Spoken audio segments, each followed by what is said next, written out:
केंद्र कर्मचारी 2% बढ़िला डीए ये बड़ खबर आसुची 58% रु 60% को वृद्धि है महंगा भत्ता।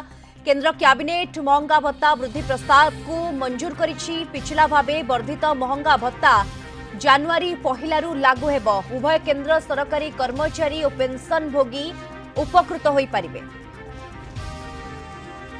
अधिक सूचना आलोचना आम से जोड़ी होती Kalinga TV deputy editor Mrinal Kanti Nanda जोड़ी होती। मृणाल, ये केंद्र सरकारी कर्मचारी और जो पेंशन भोगी रही ये गोटे बड़ खबर कहीपर जो भाई दीप्ति आपण भी सूचना दौले जो भाई 58% महंगा भत्ता थिला बर्तमान 60% केंद्र सरकारी कर्मचारी और पेंशन भोगी महंगा भत्ता केंद्र सरकार किसी समय तले जो सूचना आसी घोषणा करिसेंती वृद्धि करा जायछि 2%।